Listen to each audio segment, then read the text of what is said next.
Pada simposium 10 akan dipandu oleh moderator yang terhormat Dr. Sylvia D. Elvira, spesialis kedokteran jiwa konsultan.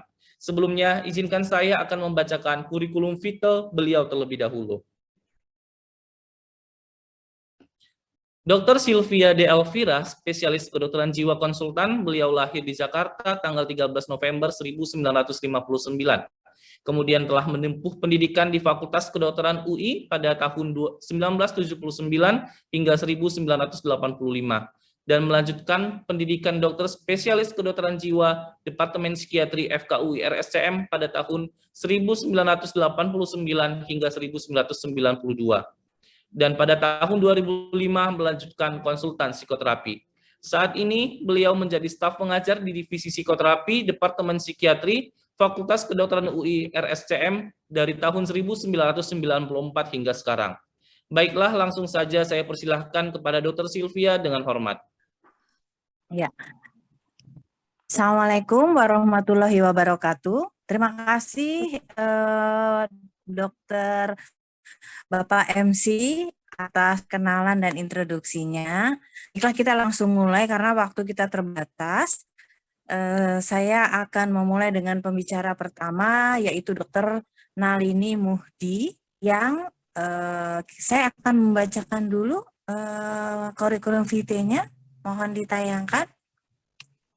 Iya, Dr. Nalini Muhdi, seorang psikiater konsultan.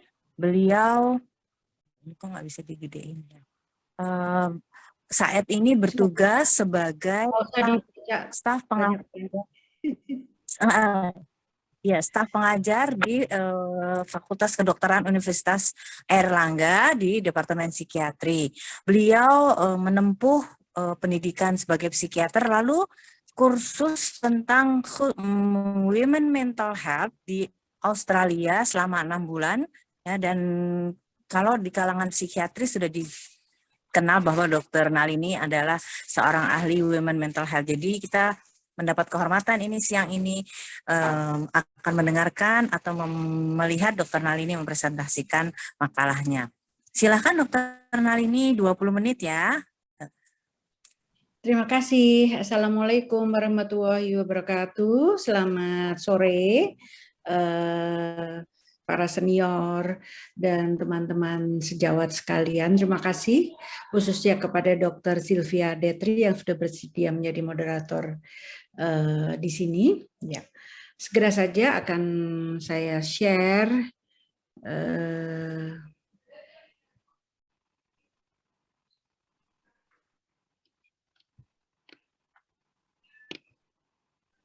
bisa?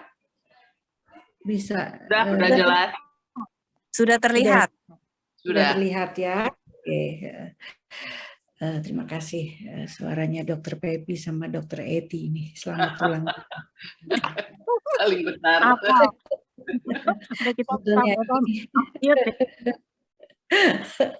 Update dengan suaranya.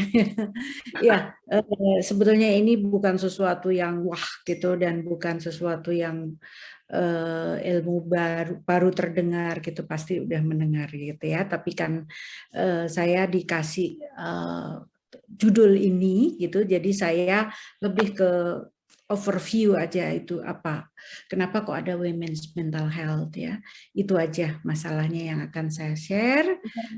Kalau kurang lebih slide saya dikasih tahu ya. Belum slide ya. Oh sorry.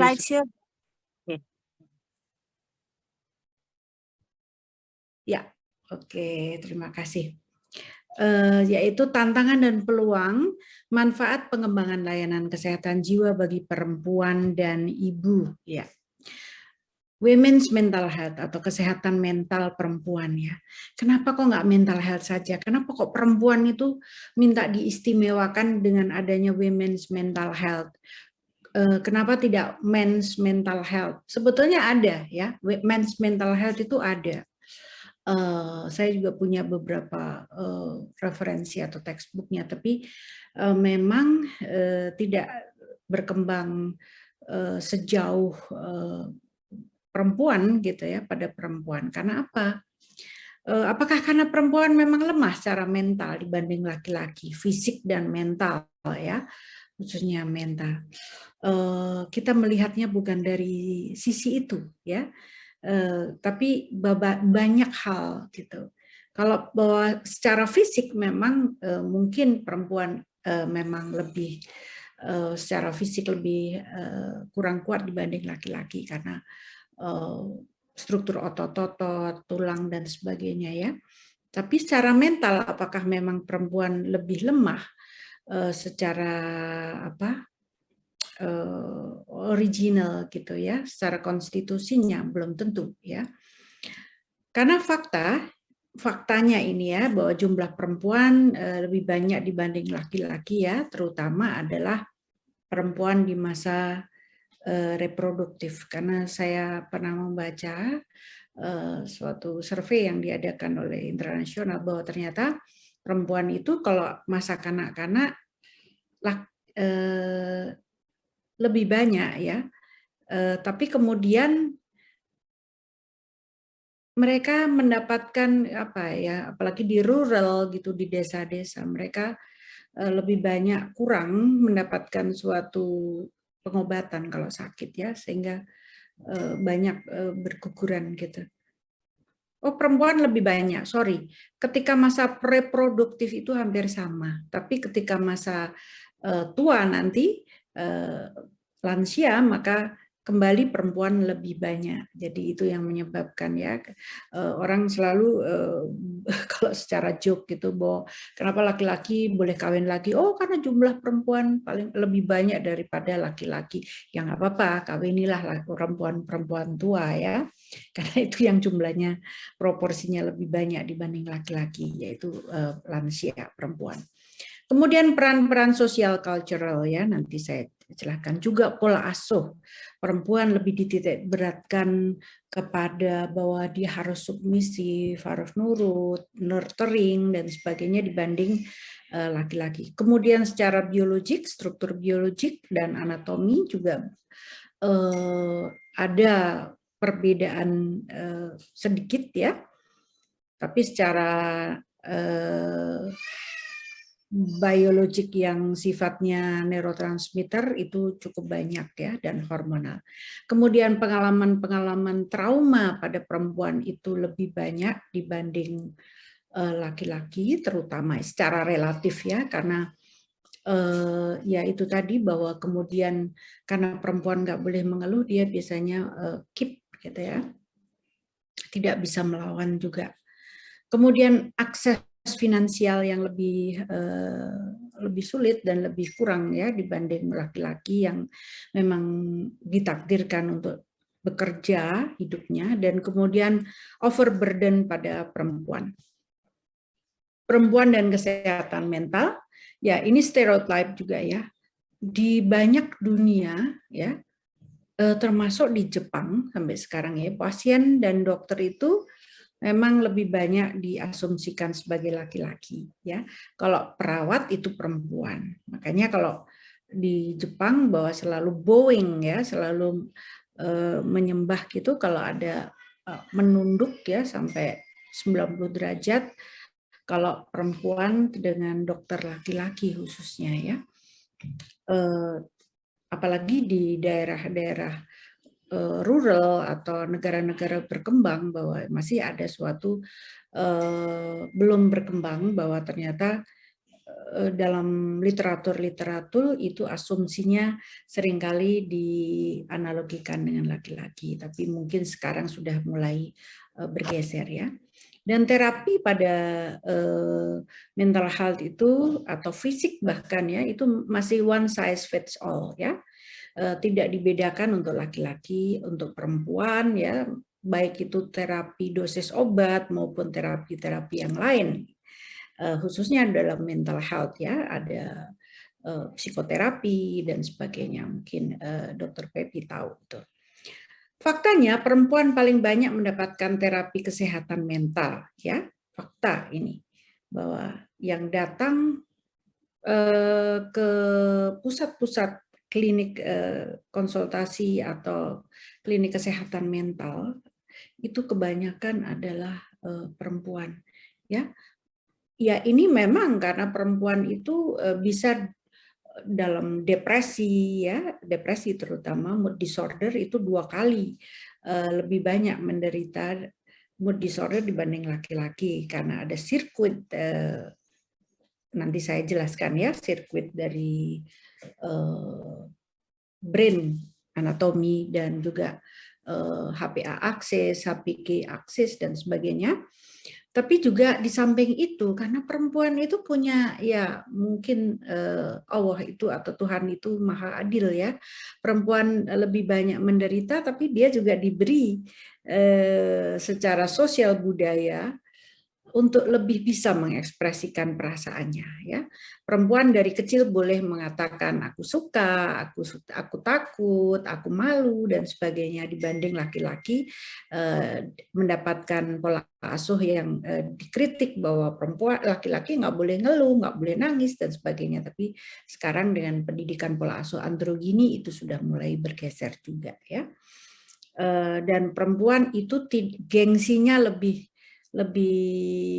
fleksibel dibanding laki-laki untuk meminta bantuan, ya.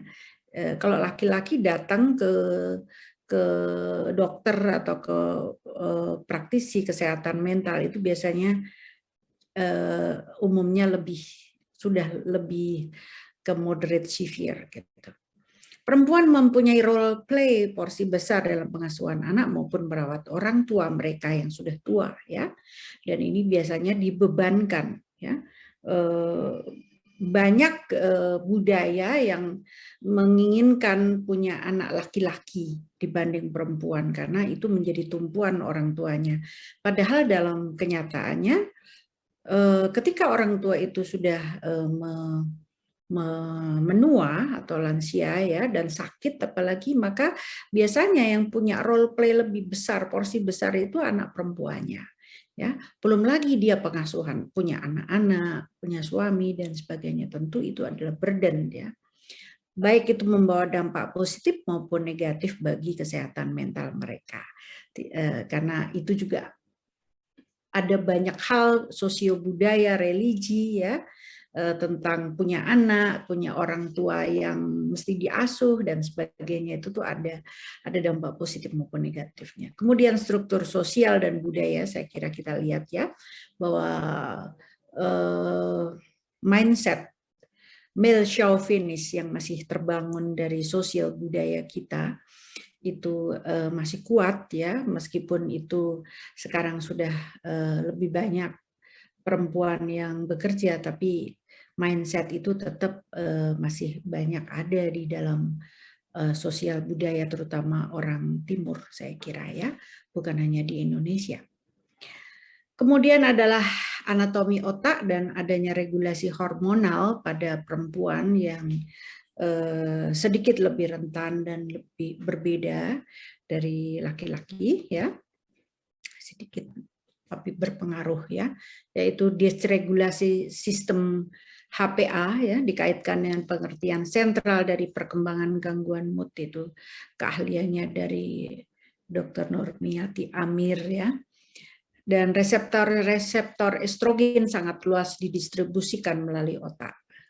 Kemudian adanya struktur anatomi yang khusus ini, kemudian secara fungsional, kemudian proses gangguan mental emosional, ya, yang berhubungan dengan masalah biologik ini yang khusus, ya, ditambah adanya suatu mekanisme early life programming, ya, apa yang terjadi pada ketika dia lahir, ya, dia di sekitar kelahirannya atau ketika mau lahir masih dalam kandungan, bagaimana dia, apakah dia menderita low birth weight, ya, berat badan lahir rendah, banyak hal, ya, komplikasi dan sebagainya yang terjadi, dan itu membentuk suatu early life programming itu tadi. Kemudian adanya perinatal stress selama kehamilan dan terutama saat kelahiran dan 1 tahun pasca melahirkan, ya. Itu sangat menjadi masalah perempuan, dan di Indonesia belum menjadi suatu stressing atau sesuatu yang diperhatikan, ya. Perubahan hormon yang cepat, genetik, epigenetik, stresor psikososial, adanya trauma-trauma, pengalaman child abuse ya, kemudian domestic violence. Saya lebih senang ngomong domestic violence daripada KDRT karena kelamaan kalau KDRT. Bersamaan dengan aktivitas otak dan stress circuit ini membuat perempuan itu lebih rentan dalam hal ini, dan memang sesuatu yang harus mendapatkan perhatian yang khusus, khususnya kalau dari praktisi kesehatan mental itu sudah jauh lebih bagus ya, tapi dari stakeholder dalam hal ini pemerintah, Departemen Kesehatan, seharusnya ini sudah harus dibuat seperti negara-negara maju ya. Perbedaan gender dan akibatnya pada kesehatan mental perempuan gitu. Perempuan mengalami psychological distress yang lebih banyak dibanding laki-laki ya, oleh banyak hal ya, peran-perannya dan sebagainya, dan kemudian seperti yang sudah saya ceritakan tadi ya, kenapa perempuan? Perempuan 2 kali mengalami anxiety dan mood disorder. Ini adalah perbedaan gender ya, yang ini juga akibat dari banyak hal itu tadi. Perempuan 2 kali didiagnosis PTSD. Perempuan lebih affected atau lebih terpengaruh adanya post traumatic stress disorder ya, terutama adanya trauma-trauma, apalagi berhubungan dengan sexual abuse yang akhir-akhir ini seperti sedang mengarah ke meledak gitu ya, karena kita lihat bahwa sexual abuse itu betul-betul di Indonesia itu seperti fenomena gunung es atau iceberg phenomenon ya, yang tidak terlaporkan, yang tidak terkatakan itu jauh lebih banyak, karena makanya saya selalu mempromosikan adalah speak up, bicara ya. Tapi tentu harus ditunjang oleh masyarakat dan stakeholder dalam hal ini. Dan saya berharap sampai sekarang yang namanya Kementerian Peranan Perempuan dan Perlindungan Perempuan dan Anak itu cobalah untuk lebih banyak berkegiatan yang faktual dan juga berbasis masyarakat ya, karena sampai saat ini saya melihat masih banyak lebih kepada institusional semata ya. 1 di antara 5 perempuan mengalami perinatal depression atau anxiety ya. Jadi 20%, dikatakan 15-20%, tapi pada masa pandemi ini mengalami peningkatan sampai 30% ya.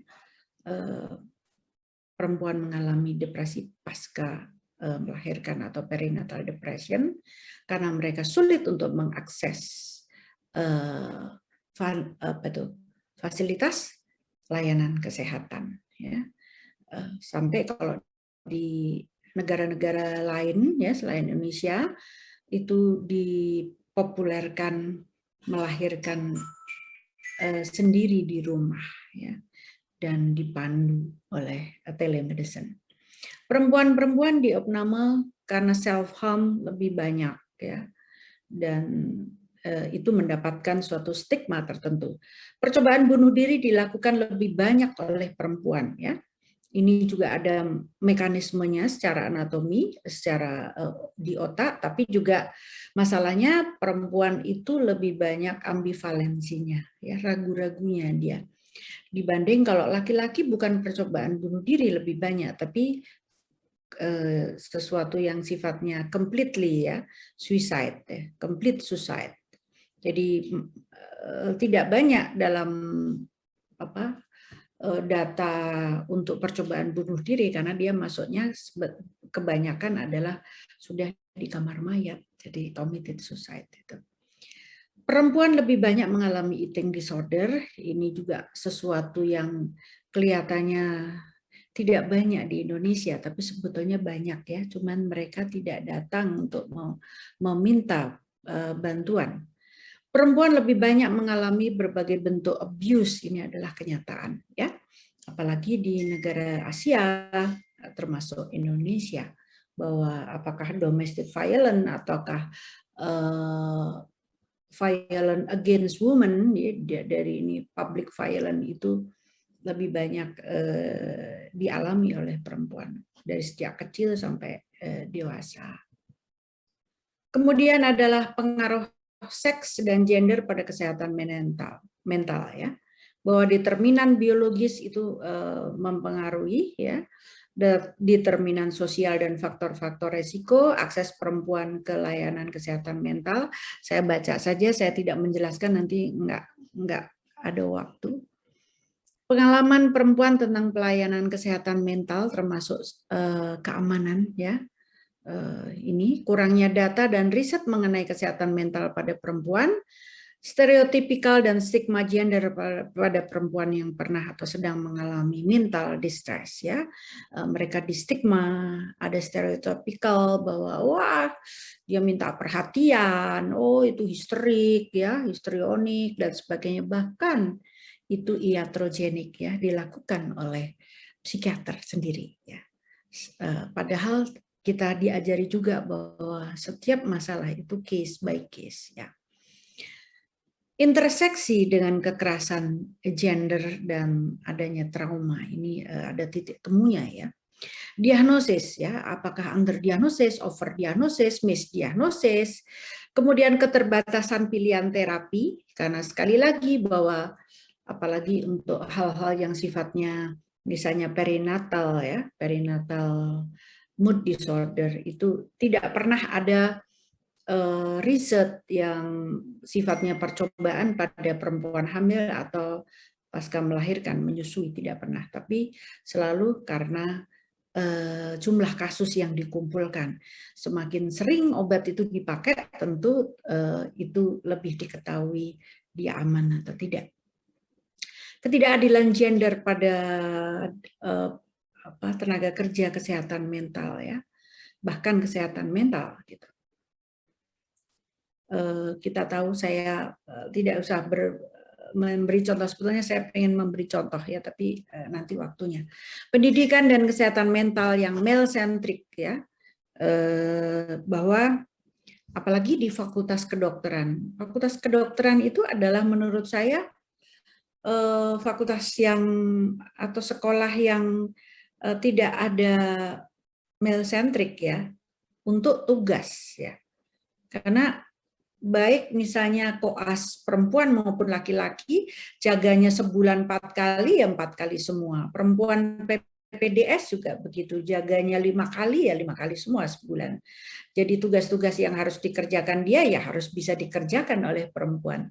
Tapi bagaimana dengan sistem pendidikan yang lain ya, masih ada banyak sesuatu yang sifatnya male centric ya. Perempuan, kesehatan mental dan pandemi COVID di saat ini ya, bahwa ternyata sangat besar pengaruhnya pada mental health perempuan. Memang yang terdampak COVID-19 itu kebanyakan adalah laki-laki. Yang meninggal pun kebanyakan banyak laki-laki ya. Tapi secara mental health burden itu baik itu sebelum pandemi apalagi setelah pandemi itu terbeban terlalu banyak pada perempuan ya. Dengan pandemi ini melonjaknya domestic violence ya, kita lihat televisi, saya kalau nonton televisi itu jam 11 malam gitu ya, biasanya itu televisi banyak menayangkan adanya kekerasan-kekerasan yang terjadi di masyarakat khususnya pada perempuan dan anak-anak ya. Sangat melonjak saat ini, termasuk saat ini bunuh diri pada perempuan makin akhir-akhir ini hampir banyak, setiap hari itu ada ya. Kemudian juga perkosaan ya. Perempuan mengalami overwork dan overburden ketika pandemik, terutama dalam pengasuhan anak. Apalagi kalau perempuan itu bekerja full timer, dia bekerja full time, kemudian dia juga punya anak yang masih, terutama anak-anak yang masih balita ya atau di bawah remaja ya. Kemudian apalagi dia punya orang tua yang sudah sepuh gitu ya. Dan banyak sekarang yang terjadi bahwa suaminya kehilangan pekerjaan atau mungkin usahanya menurun, dan pada saat tinggi-tingginya seperti dulu, kalau dia bekerja maka WFH, ya, work from home. Tapi di rumah dia bukan enak-enak, tapi dia 3 kali, ya, menurut survei itu 3 kali lebih besar, dan itu burden dalam pengasuhan anak, karena anak-anaknya harus sekolah study from home itu tadi, di mana sistem tidak menguntungkan juga bahwa ibu-ibu disuruh menjadi guru, ya, sekaligus menjadi ibu, ya. Ini juga berpengaruh. Saya punya beberapa pasien, ya, yang ternyata adanya penggunaan gadget ini luar biasa, ya. Ternyata ada ibu-ibu yang kalau dia mengambil gadget dari anaknya yang SD ini, karena selama pandemi dia harus membelikan, ternyata anaknya ngamuk sampai mengambil pisau dan gunting yang ditodongkan ke ibunya. Dan ini tidak 1 atau 2, banyak, ya. Luar biasa. Tidak dipikirkan itu semuanya secara holistik. Dan perempuan paling banyak menderita kesulitan ekonomi dan dampaknya di masa pandemi ini. Karena biasanya kalau ada PHK, maka yang pertama kali di PHK itu yang biasanya kebanyakan adalah perempuan, ya, oleh perusahaan. Dan juga mereka yang di pasar-pasar, banyak perempuan-perempuan jualan baju, jualan pernik-pernik, ya, aksesoris dan sebagainya, jelas mereka turun omsetnya, dan itu menyebabkan kesulitan ekonomi. Apalagi kalau tidak bekerja, suaminya kemudian di PHK atau turun usahanya, itu lebih menjadi suatu double burden, ya. Ya. Dan risk factor itu diketahui dengan tingginya prevalensi di masa pandemik ini, termasuk ketegangan lingkungan yang kronis, ya, dan kemudian pre-existing kecemasan, gangguan cemas dan depresi di masa sebelum pandemi, dan domestic violence itu meningkat karena terjebak di dalam suatu sangkar yang kecil, yaitu rumahnya, belum rumah SSSS, ya, semua sangat sederhana, semuanya di situ. Orang kalau nggak punya uang, ya, kebutuhan harga-harga semakin naik, ya, dan sebagainya, itu seperti. Dan sekarang hati-hati, itu tadi pagi hanya Prof. Wendy dicambret, ya, kasihan, waktu sepedaan pagi-pagi, minggu pagi, dan kejahatan, kriminalitas dan sebagainya.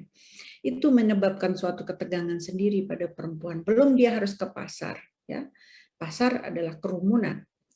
Kemudian isolasi sosial ini sangat-sangat kuat dikorelasikan dengan depresi dan anxiety, terutama untuk anak muda, ya. Dan itu yang menyebabkan Korea Selatan, UK, Jepang itu anak-anak perempuannya yang remaja atau dewasa muda mengalami lonjakan percobaan bunuh diri, ya. Social isolation, sampai WHO kemudian mengganti menjadi bukan isolasi sosial tapi isolasi fisik, physical distance, ya, distancing, bukan social distancing. Mengapa lebih rentan perempuan? Karena, ya, multiple role, ya, itu tadi yang saya jelaskan. Beban meningkat, ya, ya, ini di Kanada bahkan perempuan dikatakan hanya 2,5 jam rata-rata tidur, ya, apalagi yang mereka bekerja juga dan mengerjakan pekerjaan rumah tangga. Banyak perempuan yang dibanding laki-laki yang bekerja unpaid work, ya, apakah pekerja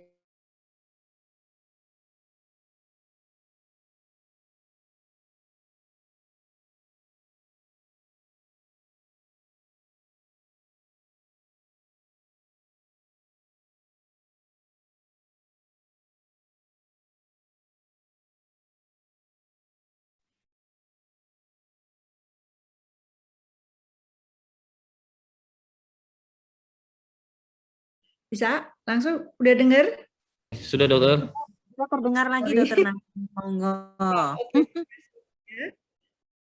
Ini ya lebih mungkin kehilangan pekerjaan dan itu tadi. Oke. Ya, ini tantangan perempuan dalam menjalani kehidupan.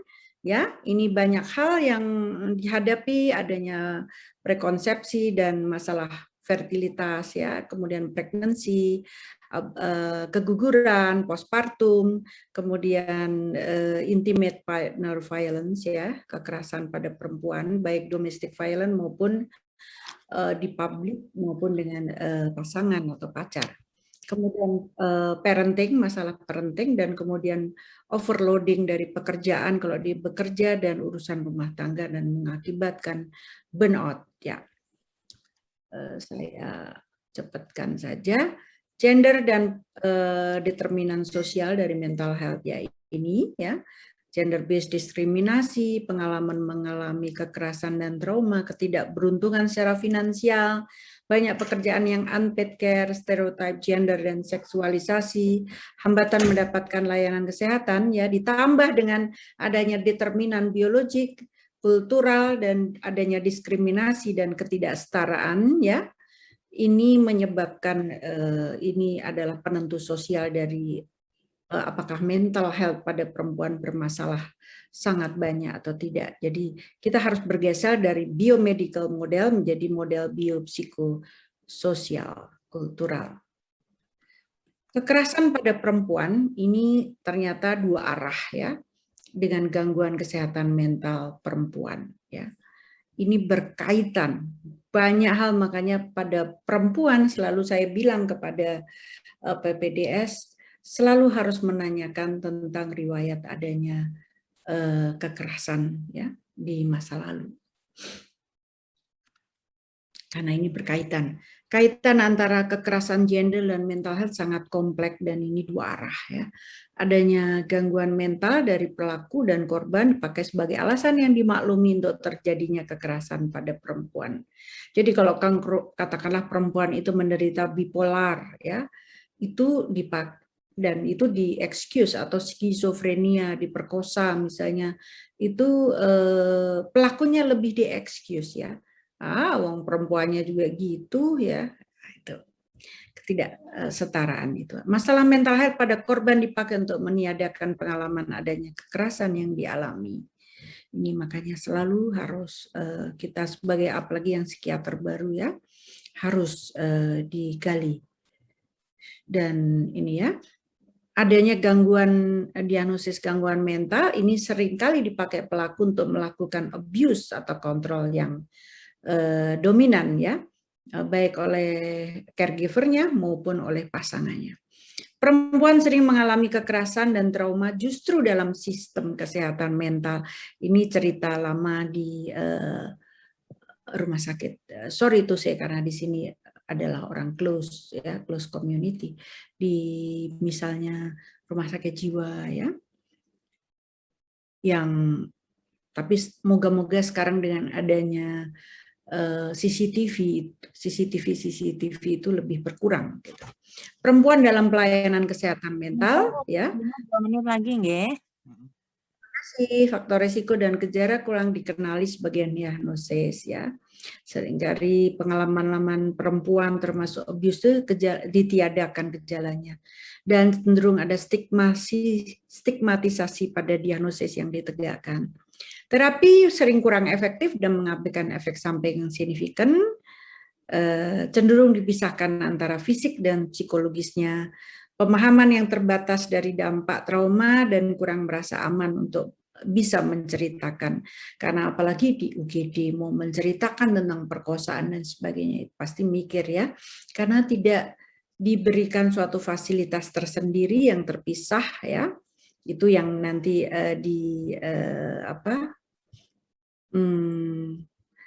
saran saya ya, bahwa ada one stop klinik untuk women's mental health. Pekerjaan dan penyedia layanan, sikap yang negatif dan stereotip ya, kurangnya pemahaman terhadap dampak kekerasan gender, kurangnya penekanan pada kesehatan mental perempuan dalam kurikulum pendidikan dan adanya power imbalance dan kurangnya representasi perempuan pada level tinggi ketenaga kerjaan bahkan pada kesehatan mental ya. Nah, semestinya saya senang waktu itu Dr. Dia sama Dr. Eka kan pernah menjadi direktur mental health di Kemenkes ya. Ini adalah contoh-contoh layanan dukungan di Indonesia banyak ya, tapi kolaborasi dengan rumah sakit. Saran saya, ini sebelum saya akhiri, menyediakan layanan fasilitas kesehatan dan kesehatan mental khusus perempuan, ya, melakukan screening dan meluaskan komunitas dalam penanganan perinatal mental health dalam tim dan terpadu yang saling melengkapi, termasuk adanya volunteer, dan itu dari dulu saya bilang bahwa saya pengen bahwa misalnya kok sayang sekarang ketika saya sudah ada waktu lebih banyak, justru pandemi ya, saya ingin memberdayakan bangsa, organisasi perempuan IID, Dharma Wanita, PKK dan sebagainya untuk ikut serta seperti di negara-negara maju ya. Mereka menjadi volunteer yang amat-amat potensial untuk membantu penanganan mental health pada perempuan. Usaha-usaha preventif ya, ini one stop service ya, saya bercita-cita bahwa sebetulnya yang paling bagus adalah di sisi rumah sakit ya, berdampingan dengan UGD gitu. Tapi di situ juga misalnya ada polsek, ada macam-macam gitu ya, ada psikolog, ada psikiater, ada dan macam-macam itu kekerasan ya, tidak seperti sekarang terpisah-pisah, akhirnya agak kesulitan untuk komunikasinya. Ketersediaan Women's Health Center dan Women's Information Center di berbagai kota di Indonesia, seperti yang saya pernah sounding kepada Menteri Pemberdayaan Perempuan ya, dan beliau juga ngomong bagus, tapi ya sebatas habis itu mungkin lupa gitu ya. Kemudian social support adalah faktor kunci pencegahan dan promosi tentang well-being itu sangat penting untuk perempuan. Apakah ini mendesak? Saya kira ya. Ini adalah contoh Women's Health Center ya, ini di New York ya, di Amerika. Tapi ini adalah yang saya pernah magang di sini, yaitu di The Royal Melbourne Hospital ya, Women Hospital. Ya ini yang women ya. Ini bagus, besar ya, kayak betul-betul ya kayak mall gitu ya. Ini adalah tulisannya Women's The Royal Women's Hospital ya, atau klinik ya. Di sampingnya di sini adalah ada Women's Health Center, Women's Information Health Center ya. Kita bisa mendapatkan, perempuan bisa datang ke situ dan mendapatkan banyak hal yang ingin diketahui, dan itu sangat ideal, dan itu adalah masih merupakan cita-cita saya. Cuman harus ada investor gitu ya. Baiklah, 2 hari lagi mengalami International Women's Day. Selamat ya bagi perempuan-perempuan dan bapak-bapak yang punya saudara perempuan maupun istri. Terima kasih. Wassalamualaikum warahmatullahi wabarakatuh. Waalaikumsalam warahmatullahi